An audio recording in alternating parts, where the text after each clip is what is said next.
Adakah jawatan GLC untuk habuan orang politik? Itu perbincangan kami dalam Dialog Tiga Penjuru minggu ini.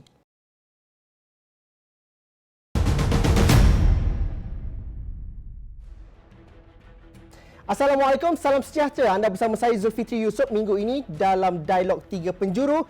Kita bercerita mengenai jawatan dalam GLC dan juga ahli politik. Bagaimanakah kita membayangkannya dan apakah persepsi anda apabila kita hubung kaitkan di antara keduanya ini? Kita bertanya, adakah benar jawatan dalam GLC merupakan habuan untuk ahli politik?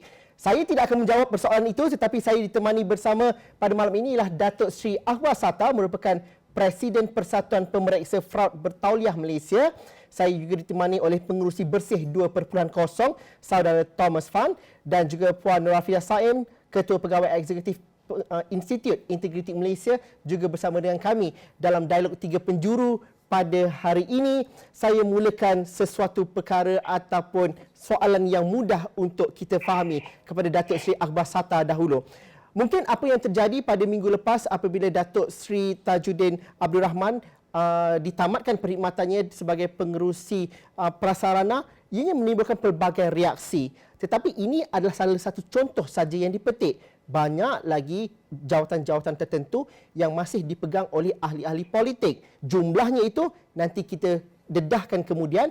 Tetapi Datuk Seri, mungkin saya tanyakan satu soalan mudah. Adakah ini sesuatu perkara yang normal untuk jawatan-jawatan dalam GLC dipegang oleh ahli politik? Sekiranya dapat kita singkap sedikit ke belakang, sejak bila ianya bermula? Sebenarnya jika kita lihat kepada GLC, termasuk juga luar negara, selalunya ahli politik ni hanya mengambil bahagian ataupun dilantik sebagai pengerusi di negara-negara sedang membangun. Tapi kalau kita lihat kepada negara-negara membangun, jarang sekali sebab mereka akan berikan peluang ini kepada profesional. Tetapi sudah tentu sebab kita kena ingat bahawa setiap GLC ini selalunya yang utama adalah untuk menambahkan wang kerajaan. Ini adalah satu yang utama. Yang kedua, kita nak juga melihat kepada pemegang-pemegang saham tu dan juga kita nak menarik pelabur. Jadi itu perlunya supaya kita benar-benar meletakkan seorang yang profesional, tetapi sudah tentu ada ciri-ciri yang baik akan dinyatakan sekejap lagi lah. Kenapa kita perlu meletakkan ahli politik dalam GLC dalam konteks kita di Malaysia, Datuk Seri?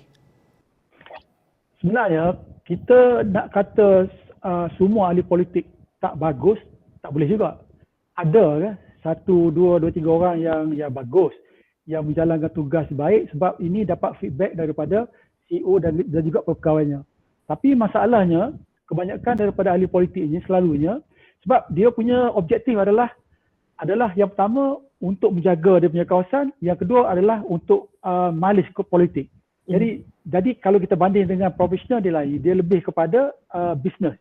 Jadi ini yang menyebabkan sesuatu berlaku yang tak baik dan sudah tentu di kalangan ahli politik ini pula kebanyakan daripada mereka ini tak dapat mengawal dari segi nafsu-nafsu, dari segi isu-isu integriti dan juga disokong dan juga digalakkan oleh pengikut-pengikut. Ini menyebabkan mereka ini telah menyalahgunakan kebanyakan daripada GLC untuk kepentingan sendiri dan juga melanggar undang-undang, bahkan juga tidak memikirkan objektif sebenar GLC itu untuk menambah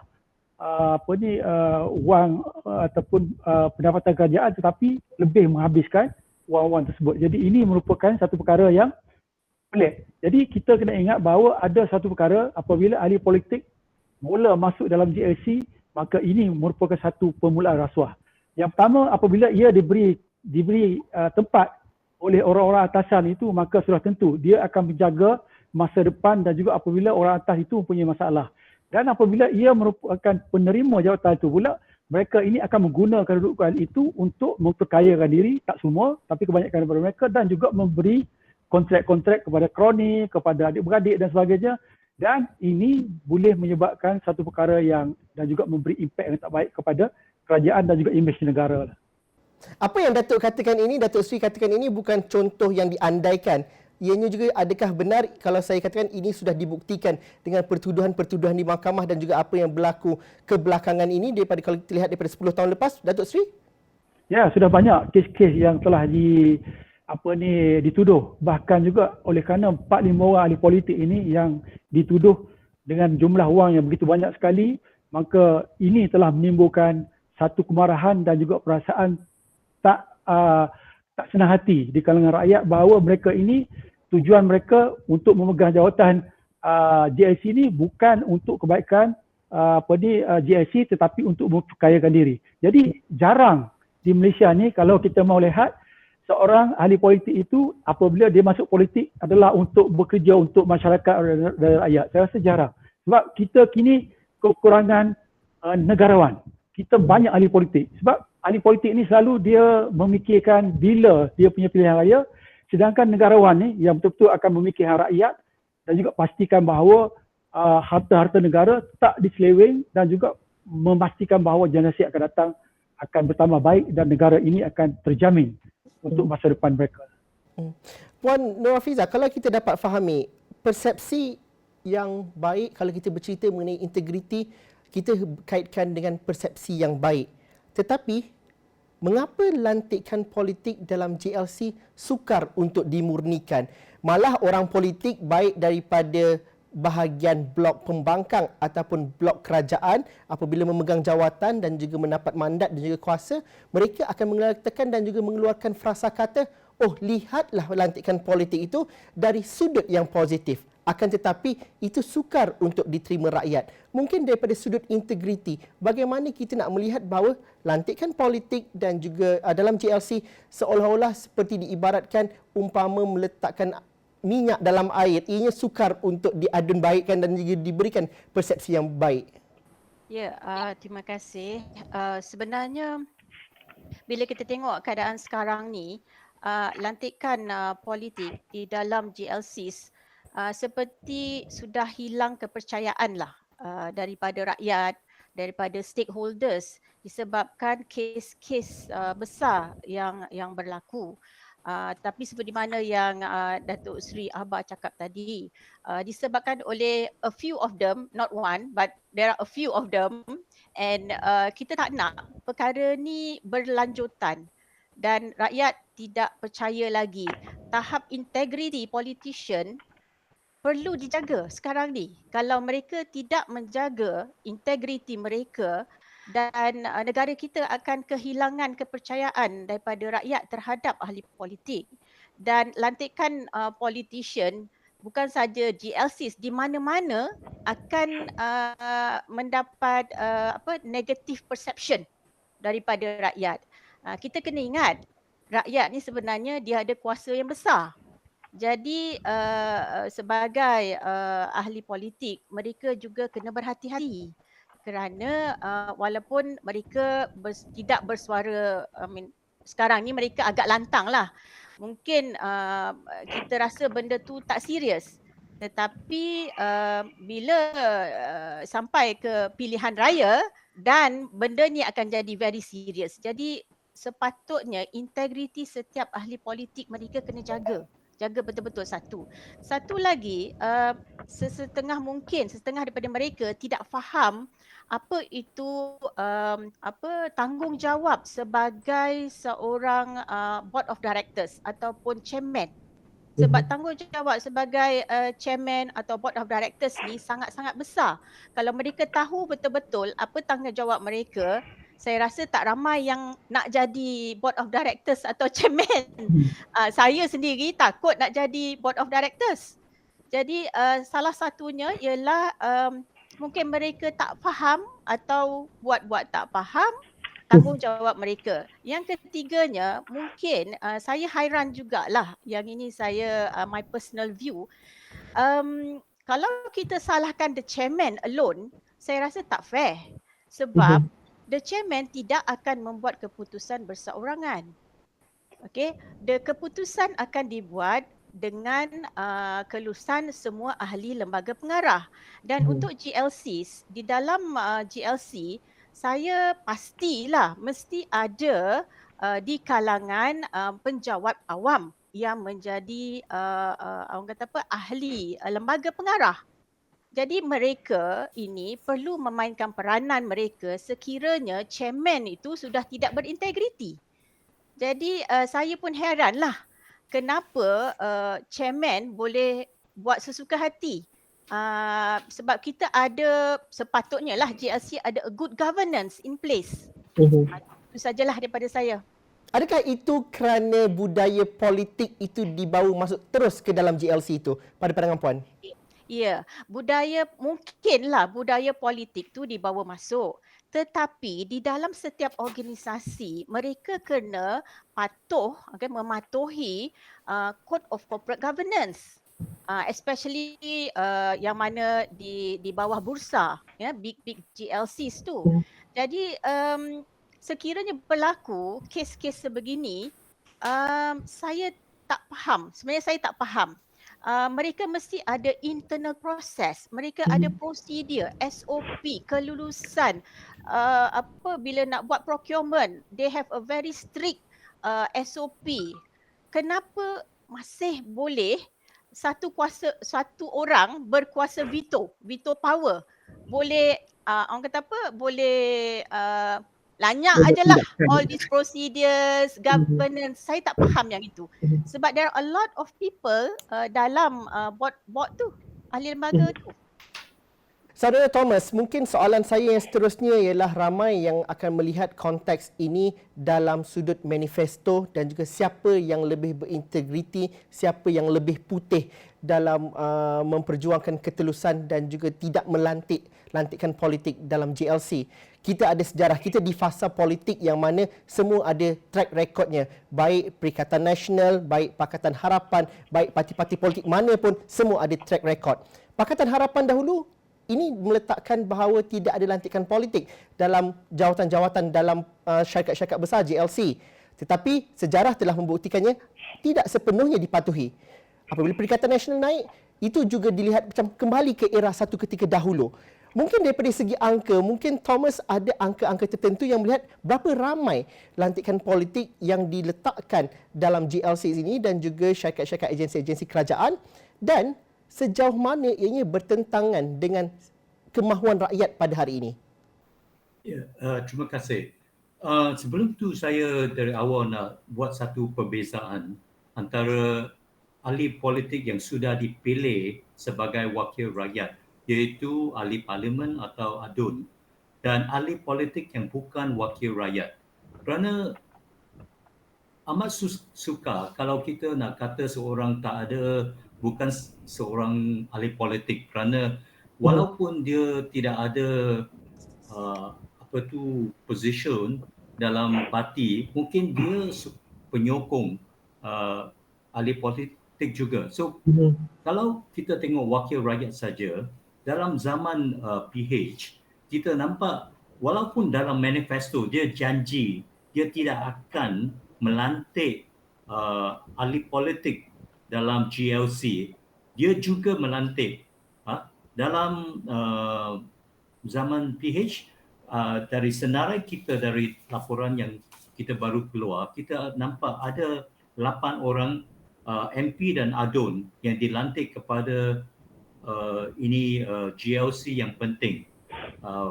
Dari 25 GLC dan Badan Berkanun, statutory body, ada agak 8. Yang lain ialah penyokong mereka atau proxy atau orang yang berpengalaman. So pelantikan memang ada, tapi dalam sekarang zaman Perikatan Nasional, kita ada satu senarai, ada 39 GLC dan Badan Berkanun, semua dianggotoi oleh ahli parlimen. Semua 39. Sekarang boleh minus 1 lah kerana prasarana Datuk Judin sudah dipecat. So, tapi semua dianggotoi oleh ahli parlimen. So, ini merupakan pada kita satu masalah yang besar. Kerana pelantikan GLC sekarang dijadikan satu senjata untuk membeli kesetiaan ahli politik dalam parlimen. Itu satu masalah yang besar. Kerana pada kita, pendirian bersih, kalau seorang dilantik sebagai ahli parlimen atau ADUN, dia dilantik oleh pengundi untuk menjadi wakil mereka dan menjadi pengubah undang-undang, bukan menjadi pengarah atau pengurusi syarikat GLC. Itu merupakan satu conflict of interest pada pandangan kita dan juga satu jalan untuk korupsi, rasuah dalam negara kita. Datuk Seri Akbar Sata, di mana kita nak ubah perkara ini? Adakah GLC perlukan struktur yang baru atau kalau sekiranya adakah tak ada ke undang-undang yang digubal supaya menyekat ahli politik daripada dilantik daripada jawatan GLC, dan juga kalau tak ada, apa halangannya pada hari ini kalau kita dapat fahami, Datuk Seri? Saya rasa di Malaysia tidak ada undang-undang, tetapi setiap board boleh mengadakan dia punya peraturan sendiri supaya ia boleh tetapkan untuk menentukan siapa yang boleh, standard kualiti apa yang boleh. Tetapi sudah tentu ini boleh diatasi oleh menteri. Ini masalah besar di sini. Walau bagaimanapun, untuk mengatasi masalah ini, saya rasa ada beberapa perkara yang patut kita tekankan di sini. Ada kawan saya mengatakan bahawa apabila kita melantik seorang ahli politik ataupun ahli parlimen, sepertilah kita melantik mereka ni untuk memegang satu jawatan doktor dalam hospital kerajaan. Jadi itu merupakan satu penentu, iaitu kebanyakan daripada mereka ni tidak mempunyai kelulusan. Selain berkelulusan, sudah tentu mereka tidak mempunyai expertise dalam area tersebut. Ada lagi satu perkara yang paling mustahak sekali ialah yang perlu dibincangkan di sini. Kita selalu memikirkan iaitu melantik siapa saja untuk memenuhi jawatan tapi tidak memikirkan kepakaran dia. Kita tidak membuat apa-apa due diligence, tapi letak di suatu tempat ni adalah untuk kepentingan politik kita, untuk mendapat sokongan kita. Jadi itu bukan saja merugikan GLC, bahkan juga ia menyebabkan rakyat merasa kecewa dengan keadaan sedemikian sebab sudah tentu apabila GLC ini memain peranan yang baik dan juga berjaya menambahkan hasil negara, sudah tentu ia akan memberi manfaat pada rakyat. Antara ciri-ciri yang perlu dia ada, selalunya saya nyatakan ialah yang pertama perlu integriti, iaitu buat perkara yang baik, tolak perkara tak baik. Yang kedua ialah merit, iaitu kita tahu untuk menjalankan tugas. Sebab untuk memegang satu GLC ni, kita pun walaupun kita ada pengalaman 2-30 tahun tetapi tidak ada expertise dalam bidang perniagaan. Tak boleh, rugi, tak boleh. Sebab kita akan dipermainkan oleh board, kita dipermainkan oleh CEO sebab kita tak faham mengenai sistem bursa, mengenai risiko dan sebagainya. Jadi yang paling mustahak sekali di sini ialah berani kerana benar. Itu saya ingin menambah kepada jawapan tadi. Kenapa antara board daripada board tu, antara mereka ada daripada MOF datang dan juga berada di dalam board. Tetapi kenapa mereka ni tak berani untuk menyuara? Kerana kita kena ingat kuasa pengurusi itu yang mempunyai pengaruh direct kepada orang yang paling besar sekali negara ini boleh begitu buang tukar kita sekali. Dan ini terjadi bukan sahaja kepada board itu, bahkan juga kepada KSU. Kini telah dipukan kerana tidak bersetuju dan juga bangkang dalam projek-projek yang difikirkan oleh KSU dan TKSU itu bahawa projek ini tidak memberi manfaat. Jadi ini merupakan satu masalah besar. Selain daripada itu, kita kena ingat apabila kita memegang suatu jawatan ini, iaitu hak dan juga wang kerajaan, wang rakyat, kita hendak pastikan bahawa selain daripada IQ yang tinggi kita ada, kita juga hendak juga mempunyai ciri-ciri EQ, iaitu apabila kita mentadbir suatu GLC itu, hendaklah kita memastikan bahawa kita boleh mengawal keadaan yang baik dan juga memastikan pekerja-pekerja kita, pegawai kita menjaga tugas dengan baik. Dan yang paling mustahak sekali ialah SQ, iaitu sebagai orang Islam ni, pastikan kita kerja ni adalah kerana demi Allah, bukan untuk kepentingan sendiri. Jadi itu merupakan perkara yang tidak ada, termasuk juga isu integriti. Jadi jika sekiranya kita dapat mengatasi masalah ini, saya kira sudah tentu kita dapat memperbaiki. Tetapi sistem politik di Malaysia ini adalah agak berbeza sebab kebanyakan daripada rakyat ni menganggap ahli politik ini, ahli parlimen ini merupakan welfare officer.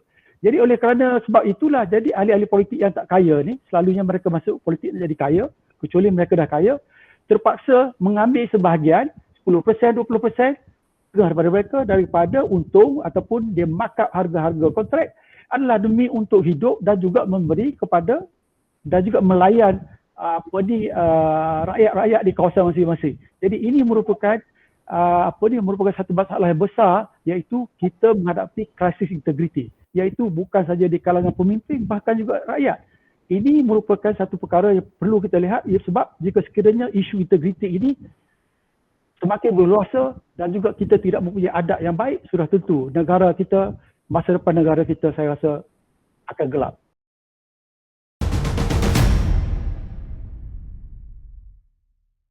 Saudara Thomas, kalau saya ingin bertanyakan bahawa yang kita perlu selesaikan, kalau nak selesaikan isu ni, kalau dibentangkan oleh tiga-tiga panel kita, ini adalah isu yang cukup besar. Mungkin ianya boleh diubah kalau kita melakukan reformasi institusi secara menyeluruh. Akan tetapi, dalam tempoh 3-4 tahun ini juga kita belajar itu sukar untuk dilakukan. Satu ialah kurangnya political will daripada siapa pun yang menjadi kerajaan dan juga daripada rakyat itu sendiri, kerana isu integriti yang berkaitan dengan lantikan politik ini adalah isu yang paling mudah dan juga paling popular untuk dipolitikkan. Saya masih ingat pada 2019 apabila ada lantikan politik dalam Pakatan Harapan, ianya dikecam begitu hebat oleh pemimpin-pemimpin daripada pembangkang pada ketika itu, daripada UMNO. Akan tetapi apabila mereka menjadi kerajaan semula, ianya tidak dikecam. Kalau dikecam pun, dia masih lagi berpihak kepada partisan punya pandangan. Jadi rakyat akan dikongkong ataupun terpengaruh dengan retorik politik ini semata-mata. Bagaimana kita boleh mainkan peranan NGO, kita mainkan peranan rakyat supaya memastikan bahawa kalau nak selesai isu ni, selesailah dengan cara yang betul. Pergilah kepada reformasi institusi, reformasi undang-undang dan sebagainya. Pada pandangan Thomas bagaimana? Ya, memang betul. Tak kira siapa jadi kerajaan, PN, PH atau PN, mereka tidak ada insentif untuk buat perubahan. Tidak ada insentif kerana semasa mereka jadi kerajaan, dia sedar mereka ada satu ini macam angsa emas, golden goose. Why kill the golden goose? Because you can use this, you boleh guna ini untuk memperkasakan kuasa anda. You boleh gunakan GLC untuk membeli sokongan dari penyokong atau pembangkang juga.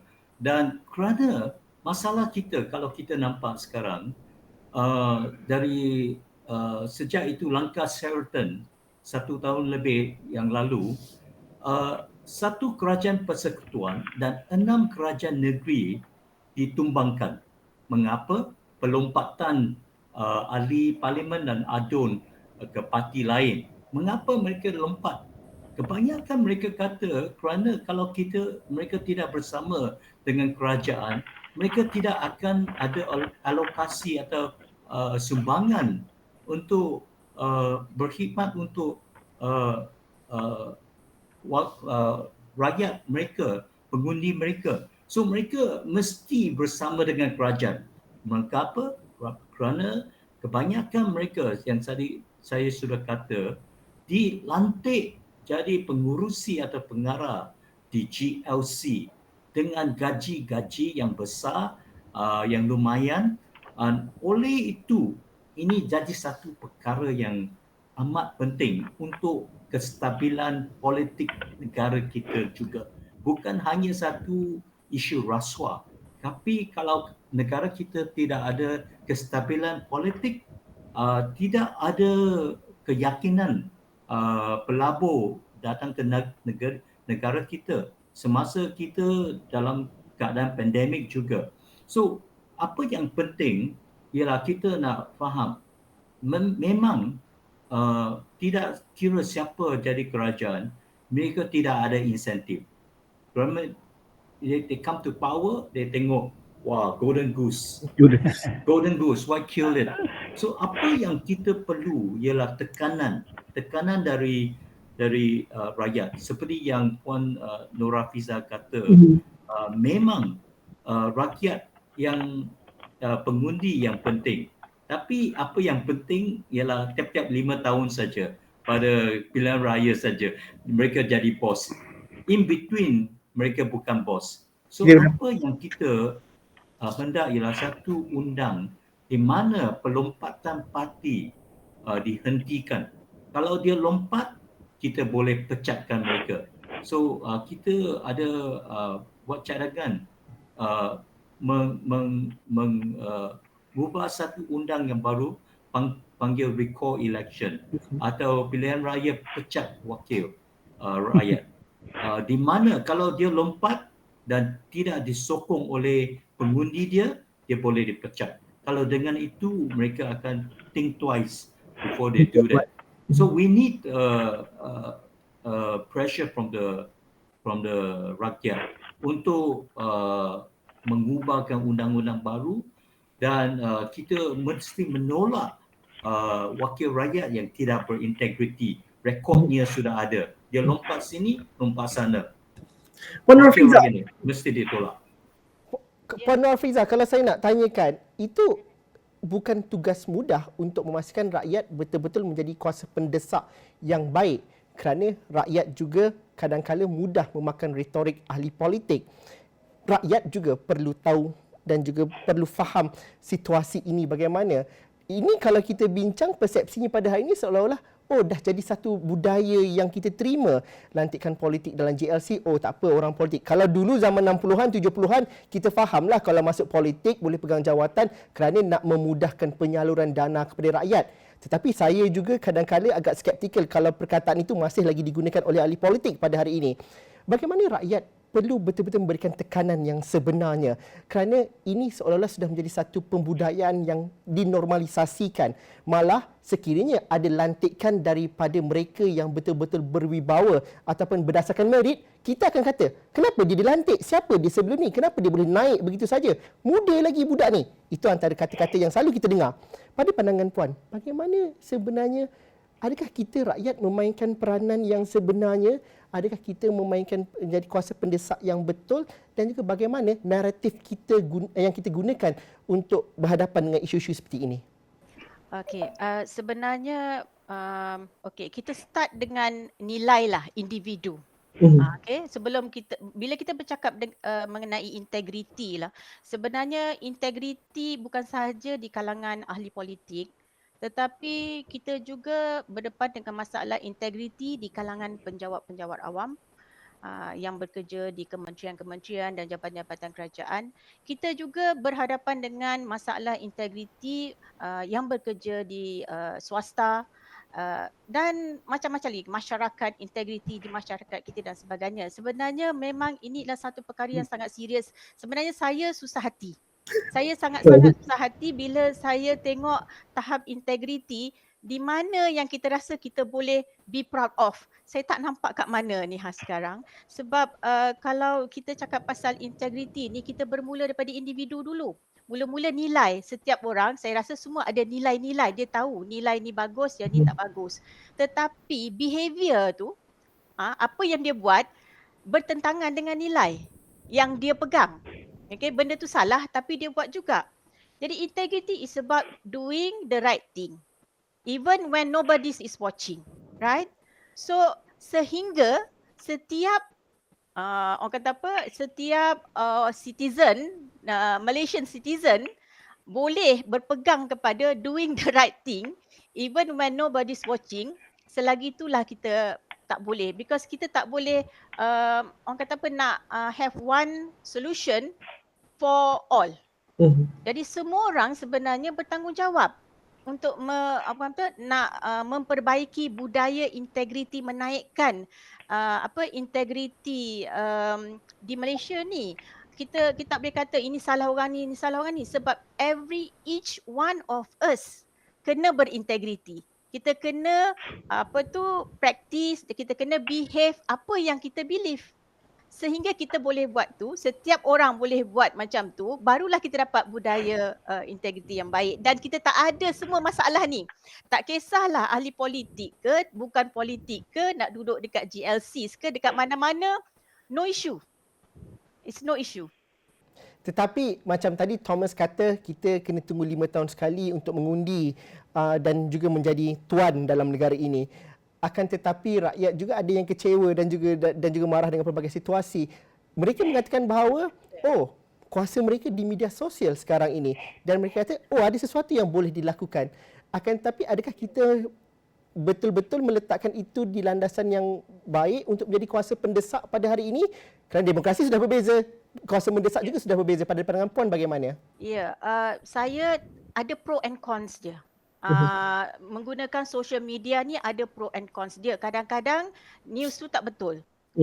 Orang buat tomahan, fitnah, penganiayaan kepada saya, tak percaya itu ialah satu method yang terbaik untuk rakyat membuat desakan. Pada saya ialah all of us, tak kiralah daripada semua lapisan masyarakat, sama dia bekerja, yang tak bekerja, they play their role. Especially sekarang kita tengah memfokuskan kepada organisasi. Di organisasi sebenarnya kita ada all the guidelines, all the laws and regulations yang telah dikeluarkan yang kita patut patuhi sebagai organisasi. Jadi saya nak cerita pasal being the orang kata apa, pihak pengurusan tertinggi, memainkan peranan yang sangat penting untuk meningkatkan, to build the culture of integrity in their organisation. Jadinya bila organisasi itu mempunyai tahap integrity yang tak elok lah, dia kena do something, and the responsibility, accountability is on the CEO, on the number one. And then atas lagi ialah the board of directors. Tetapi apabila the board of directors sendiri yang tidak berintegriti, kalau tengok kita refer back to Malaysian Code of Corporate Governance, ya, the board of directors must act with integrity. Itu salah satu requirement sebagai board of director under the Malaysian Code of Corporate Governance.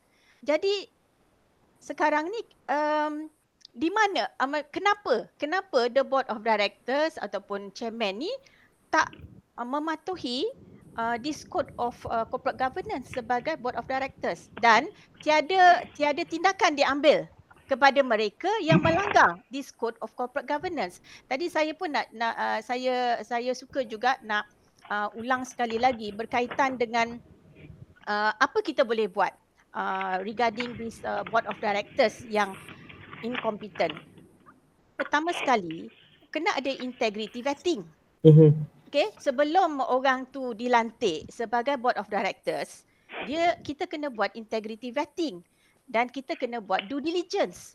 Kalau orang baru masuk an organisasi, kita buat due diligence, kita buat integrity vetting, kenapa kita tak boleh buat kepada board of directors? Okay, yang keduanya, board of directors ni kita boleh buat evaluation on them sebenarnya, and kita patut buat evaluation on the board of directors sama ada they are really competent to execute their duties and responsibilities. Tetapi berapa banyak organisasi yang buat evaluation of board of directors? Itu persoalan yang perlu dijawab oleh mereka, dan juga satu kajian juga perlu dilakukan.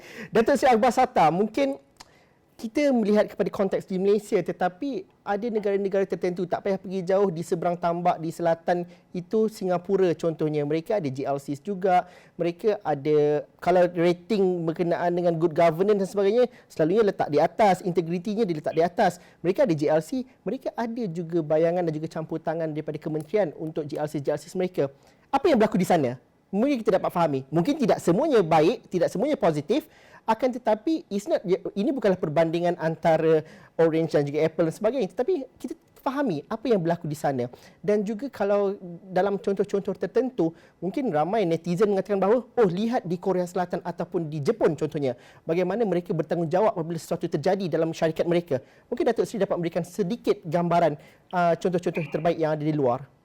Di Singapura kita dapati bahawa tidak ada ya ahli-ahli parlimen yang memegang jawatan GLC dia.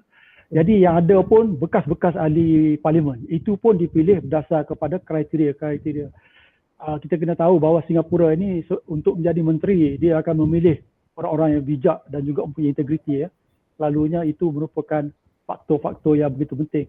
Begitu juga di Taiwan, kita dapati bahawa walaupun mereka memberi peluang kepada ahli parlimen untuk memegang beberapa GIC, tetapi pengurusi ini terpaksa menjawab kepada parlimen. Jadi mereka ada satu sistem monitoring yang boleh mereka kawal, yang mana jika sekiranya apa-apa berlaku maka mereka akan bertanggungjawab. Tetapi seperti yang nyatakan tadi bahawa kita lupa untuk menjadi seorang pengarah ataupun pengurusi ataupun director ya di dalam GSC dan juga mana-mana syarikat di Malaysia ni, kita kena ingat kita ada Seksyen 17 yang mana apabila berlaku suatu sudah tentu apabila pegawai kita ataupun orang tengah yang melakukan sesuatu, bukan saja director bahkan juga tuan punya syarikat itu ataupun pengurusi itu sendiri akan didakwa. Jadi ini kita kena ingat seperti nyatakan oleh puan tadi bahawa bukan senang kini untuk kita memegang jawatan-jawatan yang akan diberi oleh kerajaan. Jika sekiranya kita tahu bahawa kita tak mampu, lebih baik kita menolak. Sebab ini bukan satu jawatan yang mudah. Tetapi bagi setengah-setengah director pula, seperti nyatakan tadi, bukan semua CEO bagus. Bukan semua orang bukan ahli politik bagus.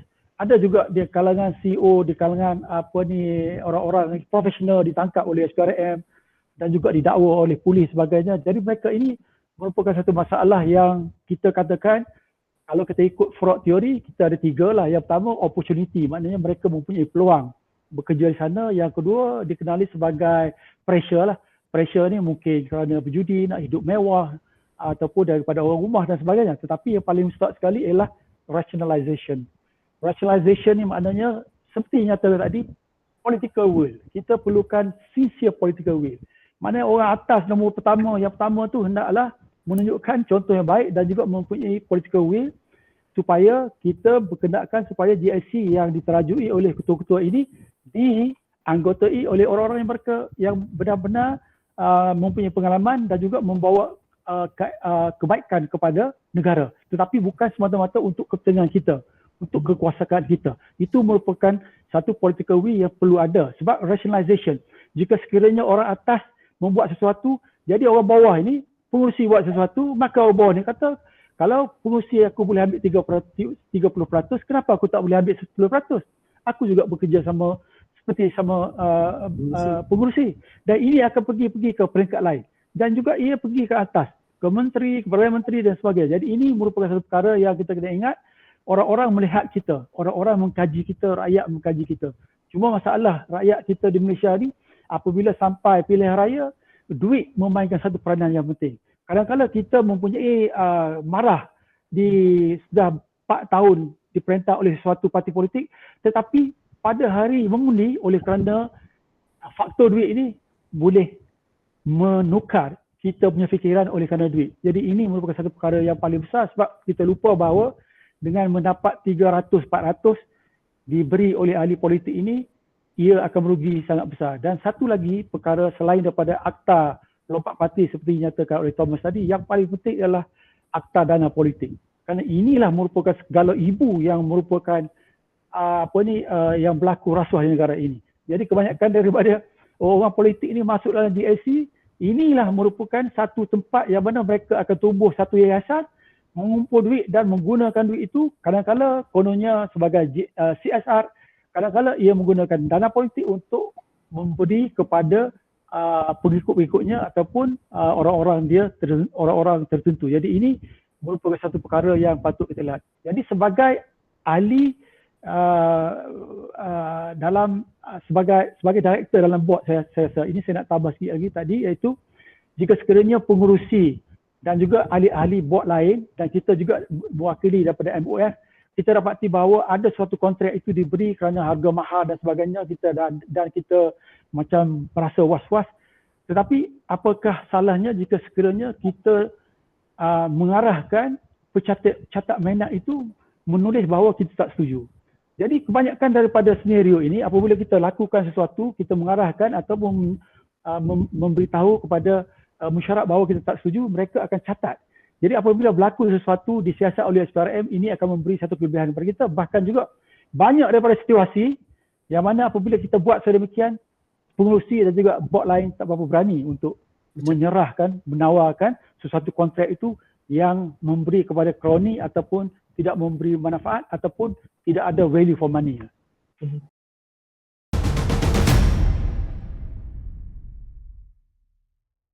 Saudara Thomas, tanggapan bahawa lantikan politik secara tidak langsung berikan persepsi dan juga imej buruk kepada GLC, bukan sahaja cerita pasal integriti dan juga kebolehupayan wakil kerajaan akan dipersoalkan, malah juga mencerminkan ada monopoli dalam sesuatu pentadbiran kerajaan. Apa komen Thomas dan juga bagaimana kita nak melihat bahawa kalau saya jadi ahli politik, kalau saya menolak jawatan dalam GLC, itu sebenarnya memberikan satu merit yang lebih untuk saya menang election akan datang. Pada pandangan Thomas bagaimana? Soalan ini perkara ini memang kompleks, bukan satu perkara yang simple yang boleh kita selesaikan dengan satu perubahan. Tapi kalau kita tengok apa yang dikatakan oleh Dato' Sri tadi memang benar. Political financing itu amat penting. Akta lompat parti atau satu mekanisme untuk hentikan semua penting.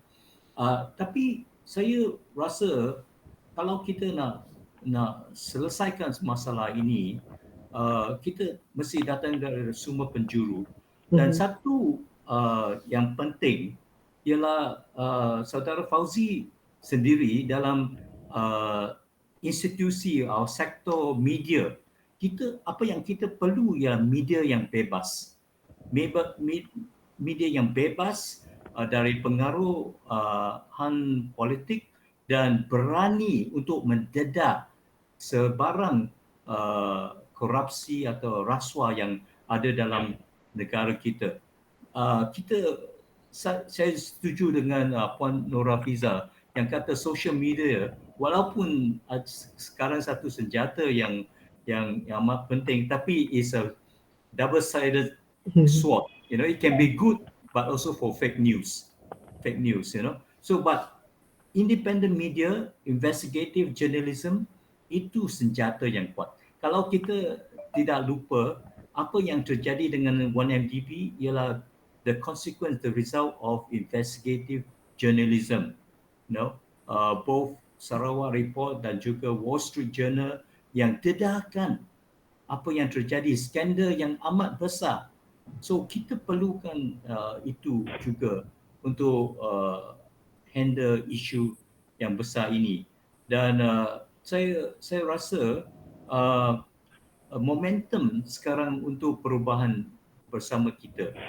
Sekarang rakyat bukan macam zaman dulu di mana kita tidak tahu apa yang terjadi. Sebarang yang kejadian dalam 1 minit, 2 minit sudah didedahkan.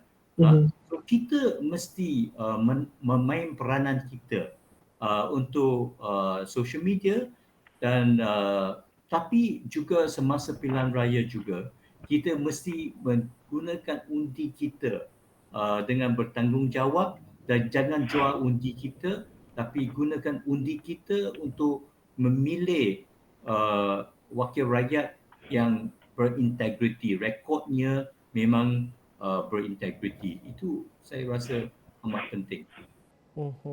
Dan Puan Nur Hafizah, bagaimana kita nak melihat untuk jangka masa panjang, ini bukan sahaja cerita mengenai JLC dan juga ahli politik serta persepsi dan juga integriti itu, tetapi melibatkan kepada impak yang jauh lebih besar. Kita mungkin tidak dapat mengiktiraf bakat-bakat anak muda.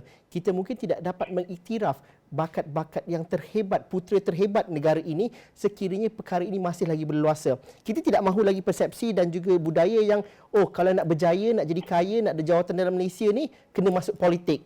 Itu saja pintu yang boleh memberikan akses dan juga kapet merah untuk kehidupan di negara kita. Bagaimana impaknya pada pandangan Puan? Okay, soalan tu very very general, tapi saya ambil sedikit-sedikit lah yang saya boleh jawab di sini lah ya. Okay, untuk anak-anak muda ni tadi you mention about anak-anak muda, sebenarnya kita kena fokus. Kita tak boleh sebab macam saya cakap tadi, budaya ni dah budaya integriti kita agak ke belakang sikit lah. Kalau compare tu, kalau saya tengok di negara-negara seperti di Korea, di Jepun, di Finland, budaya integriti dia memang jauh dengan kita. Kita masih lagi ada perjalanan yang jauh sangat. Namun begitu, kita jangan putus harapan.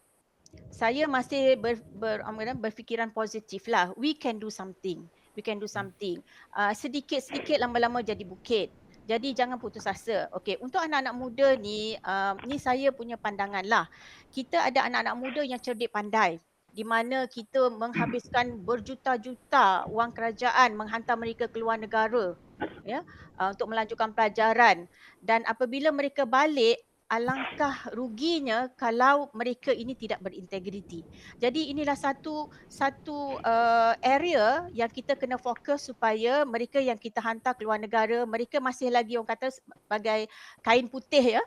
Kita jaga dia orang betul-betul. Apabila mereka balik, kita jaga dia orang supaya mereka akan berintegriti semasa mereka bekerja, selepas mereka berkeluarga, dan kita build from there.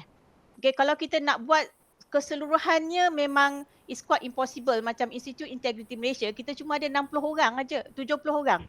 Okay, kita tak mampu nak buat semua. Jadi kita kena fokuskan yang mana ada impact yang tinggi. Okay, itu salah satu. Sebab kita dah spend satu orang, satu pelajar kita hantar ke luar negara, is about 1 juta. That's a lot of money. Jadi kita tak nak mereka kita hantar, yang kita kata setiap tahun beratus. Ya, ada beberapa ratus lah JPA, MARA dan sebagainya. Jadi kita jangan waste this money. Bila mereka balik, mereka akan jadi orang kata apa, bina satu culture yang baru yang berintegriti, dan dia akan serapkan culture tu di dalam organisasi bila mereka bekerja, dalam keluarga dan sebagainya. Itu satu-satu. Okey, satu lagi, saya rasa saya suka juga tengok negara-negara luar di mana rakyatnya hidup dengan happy, very happy. Seperti world happiest country ya, Finland, Denmark. Bhutan tak masuk dalam list lah 2021 ni. Switzerland, mungkin New Zealand pun tak list yang tinggi sangat lah. Namun bila saya kaji lah, sebenarnya salah satu je kan, dia punya karakter behavior orang yang happy ni, yang duduk di country yang happy ni ialah the gap between the rich and the poor tu memang sedikit. Tidak ramai orang yang terlalu miskin, tidak ramai orang yang terlalu kaya. Dan mereka tak suka nak jadi kaya pun. Okay, mereka lebih suka kalau ada orang miskin dia tolong. Jadi dia tak macam pentingkan diri sendiri. Ini ialah culture negara-negara yang happy, rakyatnya happy, country tu happy, dan corruption pun kurang. Corruption kurang dan masalah semua kurang lah. Tidak ada crime dan sebagainya. Jadi kita kena fokus kepada ni. Kalau kita nak fokus sahaja kepada rasuah, ya, Corruption Perception Index, itu rasuah saja. Mungkin kita kena tengok lebih besar daripada rasuah, iaitu macam mana kita nak menjadikan negara kita satu negara yang semua rakyatnya happy. Yang lebih membahagiakan. Ya, jadi tak adalah yang miskin sangat, tak ada yang kaya sangat. Jadi kalau kita boleh tanamkan semangat ni, ya, dan rakyat Malaysia sebenarnya murah hati. Sebenarnya dah ada tu ciri-ciri itu, tapi kita kena polish lagi lah. Jadi bila kita boleh capai lah negara yang rakyatnya happy, tidak ada orang yang terlalu miskin, tidak ada orang terlalu kaya, masalah semua selesai lah. So, kalau tak selesai pun dapat dikurangkan. Boleh, rasuah pun boleh dikurangkan. And then integrity jadi satu perkara yang important. Untuk jadi politician, kena berintegriti. Kalau dia tak berintegriti, dia tak boleh jadi politician. Rakyat tak akan vote them. Datuk Seri Akbar Sata, saya mungkin ada lebih kurang 2 minit untuk kita rumuskan keseluruhannya. Mungkin kita tidak dapat jawapan ataupun penyelesaian untuk kepada persoalan kita di awal tadi antara habuan politik dan juga jawatan dalam GLC. Akan tetapi apa yang boleh dilakukan oleh kerajaan pada hari ini? Satu. Dan juga keduanya, saya bertanyakan soalan yang sama. Sekiranya ini tidak diubah budaya ini dan juga normalisasi ini tidak dikecam ataupun tidak diubah, apa impaknya di masa akan datang, Datuk Seri? Saya rasa agak sukar jawapan ni sebab sudah tentu saya rasa untuk mengubah seseorang itu untuk menjadi baik, saya rasa agak sukar kerana di Malaysia ni kita tidak ada empirical study, scientific study sebenarnya apakah yang merupakan penyebab apa tu masalah integriti ni. Adakah disebabkan oleh sistem pelajaran kita? Adakah disebabkan oleh cara kita dibesarkan? Parenting? Adakah social budaya? Kita tak tahu. Tapi sepatutnya kita kena ada kajian sebab baru kita boleh tahu masalah kita dan kita boleh come up with our own model. Kita tidak boleh simply ambil model daripada Hong Kong dan sebagainya kerana ia mempunyai ethnic group yang berbeza. Jadi ini merupakan satu perkara yang patut kita kaji. Tapi yang paling mustahak sekali sini ialah saya ingin nyatakan di sini bahawa ahli politik hendaklah tunjuk contoh yang baik. Pastikan bahawa satu hari kelak mungkin kita akan ada seorang Perdana Menteri yang benar-benar apabila dia jadi Perdana Menteri yang pertama sekali keluar dari mulutnya adalah saya akan hapuskan rasuah, tapi bukan ayat-ayat lain. Jadi ini merupakan satu perkara yang selalunya disebut oleh Presiden di China dan juga di Taiwan. Jadi mereka lebih utamakan kepada untuk menghapuskan rasuah dan juga mengekalkan integriti agar rakyat kita bukan saja hidup senang, bahagia dan juga pastikan bahawa imej negara ini dapat ditingkatkan, dikekalkan seperti dahulu kala. Jalan kita masih lagi panjang. Setiap seorang daripada kita memainkan peranan dan juga tanggungjawab yang tertentu. Amanah ini cukup berat, baik kami di bahagian media, baik tetamu-tetamu kita dan juga ahli politik. Kesilapan ini perlu dibetulkan sekiranya benarnya silap. Itu kita mainkan peranan bersama. Dialog Tiga Penjuru berakhir di sini. Terima kasih kepada ketiga-tiga orang panel kita. Terima kasih kepada anda yang menonton. Ada pandangan, ada cadangan, teruskan perbincangan di platform digital kami di astroawani.com dan juga saluran media sosial kami. Sekian saja, kita jumpa lagi minggu hadapan. Assalamualaikum dan salam sejahtera.